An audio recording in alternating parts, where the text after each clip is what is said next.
Hi everybody, I'm Bree the Plant Lady, counting down my top 5 favorite plants for the month of April from my home garden here in Central North Carolina, Zone 7. Now today's pick is actually a 2-for-1. It's both the native and Asian species of the fringe tree. Well, the must first have plant for April has to be this beautiful native fringe tree. This is Chionanthus virginicus spring fleecing. Obviously right now is its time to shine with all of these beautiful white flowers.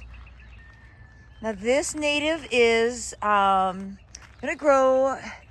Mine has not grown all that fast, although I'm really encouraged to see all of this new growth. It's ultimately going to get to be about 20 by 20, and they always grow in kind of a multi-stemmed habit.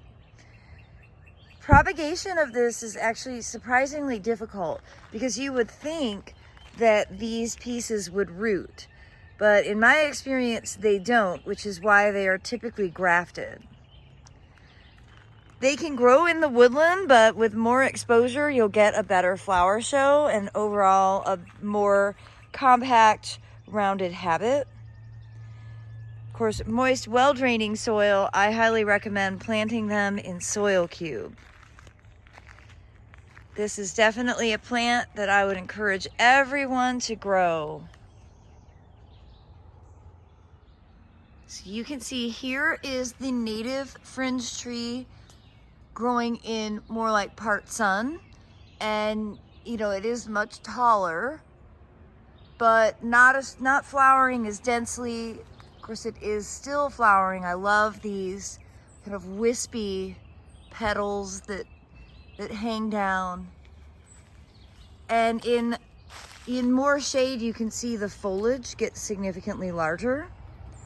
And in this case, I've actually trained it to be, as Ava Grace will model, a single stem. And again, this is grafted. Now another fringe tree that I think everyone should grow is the Chinese fringe tree. This is Chionanthus retusus. And you can see, again, this is a large multi-stem tree. This one has been planted for 11 years. It was planted as a 15-gallon, and I can't believe how it's grown over the years. And you can see it's in full flower right now at the same time as the native fringe tree, which is exactly why I suggest that you grow both. So you can see on this one, the flowers are really shiny and they're very round. And on this species, the flowers don't dangle as much. They're more upright. A light fragrance. Pollinators do love them. See some sort of insect here.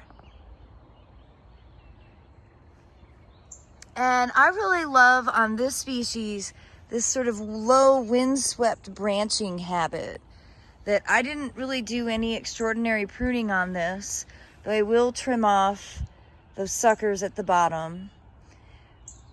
You know, it's just I think it's a really elegant tree, one that doesn't need much maintenance. This just, like its native cousin, gets watered because of the plants around it, but rarely am I ever thinking, oh, I've got to water that fringe tree. It's that, like here, the hydrangea at the base, you know, looks dry, or some of the perennials in this border. So a really perfect, you know, low maintenance, high impact, beautiful bark. I really think this plant offers 4 seasons of interest, and I highly recommend growing both the American and the Asian fringe tree.